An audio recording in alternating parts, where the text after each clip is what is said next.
Salut à tous et bienvenue sur Pylab. Dans les vidéos précédentes, on a vu les variables, les conditions, les boucles, les types de données, les listes. Aujourd'hui, on aborde trois nouvelles notions très importantes, les fonctions, la programmation orientée objet et l'interface graphique.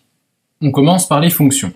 Une fonction, c'est simplement un bloc de code que l'on peut exécuter plusieurs fois sans avoir à le réécrire.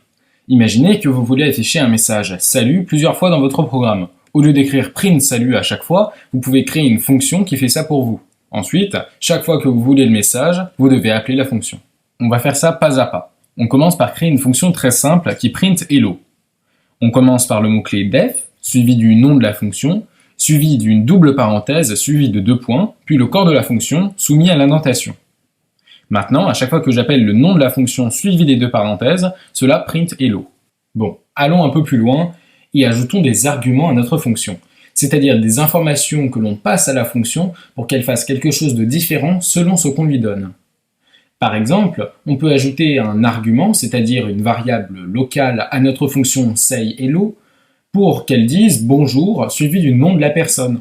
Pour ça, entre les parenthèses de déclaration de la fonction, on va rajouter par exemple une variable name, et quand on appellera la fonction, eh bien on devra spécifier entre les parenthèses le name dont il s'agit.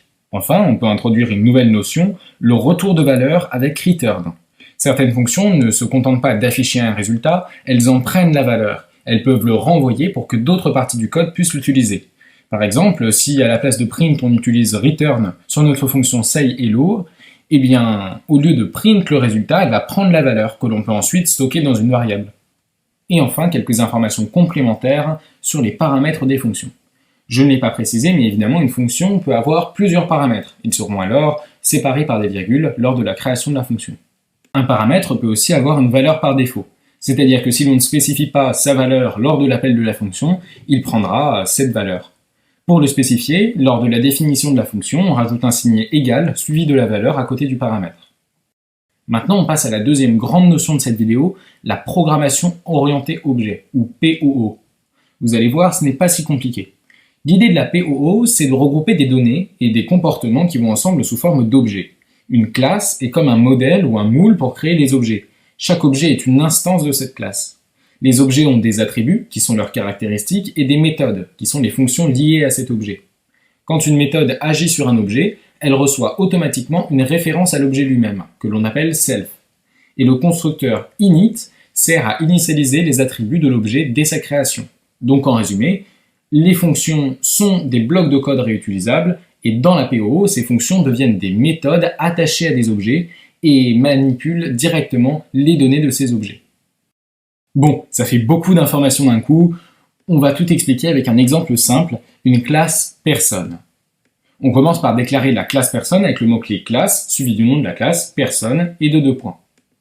On va dire que par exemple, une personne a 2 attributs, son nom et son âge. On va donc appeler la méthode init et dire d'initialiser ces 2 variables à la valeur qui sera donnée lors de l'instanciation de la classe. On crée alors une méthode sePrésenter qui affiche salut, je m'appelle, suivi du nom, et j'ai, suivi de l'âge, en.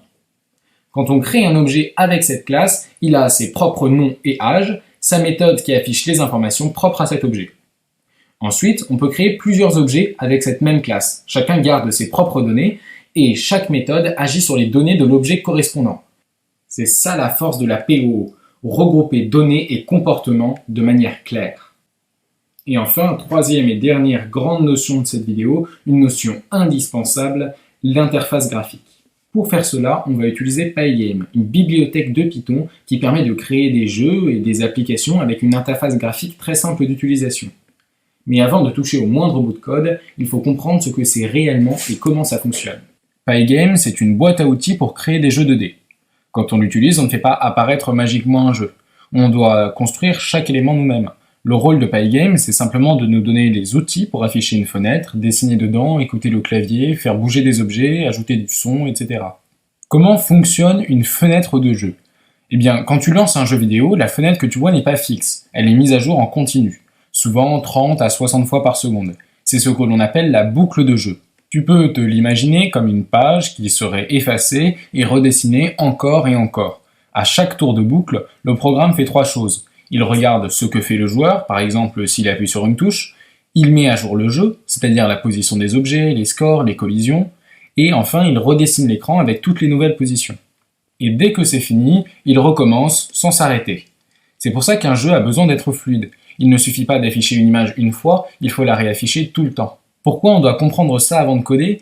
Eh bien, parce que si on ne comprend pas comment un jeu fonctionne, on ne comprend rien à ce qu'on écrit. Par exemple, Pygame ne bouge jamais un personnage tout seul. C'est toi, dans ta boucle, qui redessine le personnage un petit peu plus loin à chaque tour. Et Pygame ne détecte pas une touche par magie. C'est toi qui lis les événements clavier à chaque tour. Tu ne peux pas apprendre Pygame sans comprendre comment cette mécanique tourne. La première étape, c'est de créer une fenêtre avec une boucle de jeu. Donc tout d'abord, on importe le module Pygame, puis on l'initie avec pygame.init. Ensuite, on crée l'écran que l'on stocke dans une variable avec une certaine dimension. Ensuite encore, on peut par exemple rajouter un titre à notre fenêtre de jeu. Pour la boucle de jeu, bien sûr, pas question d'utiliser une boucle for, qui aurait une durée définie. On va utiliser une boucle while, par exemple while running, avec une variable running que l'on met sur vrai, et que l'on passera sur faux, par exemple, si l'événement de fermeture de la fenêtre est détecté.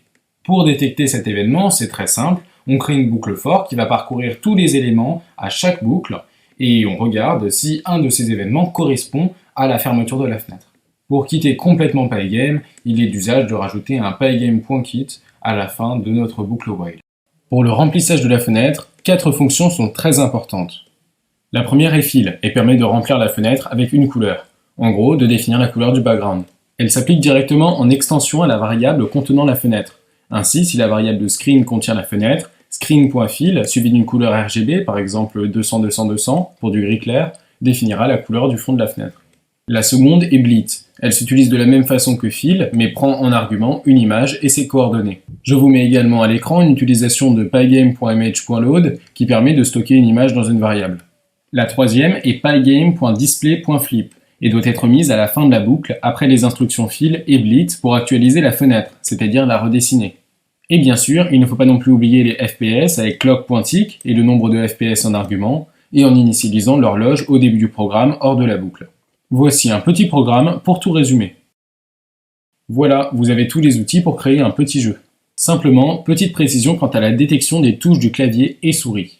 Dans notre boucle de détection des événements, on utilise forEvent in pygame.event.get. C'est parfait, après on utilisait ifEvent.type égale pygame.quit pour détecter la fermeture de la fenêtre. Il suffit d'ajouter une vérification ifEvent.type égale pygame.keydown, suivie de la vérification de la touche en question, par exemple ifEvent.key égale pygame.keyup pour la flèche du haut. Pour les clics de souris, c'est ifEvent.type égale pygame.mousebuttondown, suivi du clic en question, par exemple ifEventButton égale 1 pour le clic gauche ou 3 pour le clic droit. Bien, on arrive à la fin de cette vidéo. Si vous êtes arrivé jusque-là, vous savez maintenant créer des fonctions, des classes et des fenêtres. Bien sûr, ça fait beaucoup d'informations et je vous invite à revoir certains extraits de la vidéo plusieurs fois en faisant pause sur les programmes bilan. Dans le 4e épisode, on reprendra tout ça en créant un jeu vidéo de A à Z. J'aborderai sûrement aussi la 3D avec Python. Pour être notifié lors de sa sortie ou simplement pour me soutenir, abonne-toi. Salut à tous, c'était PyLab, à plus.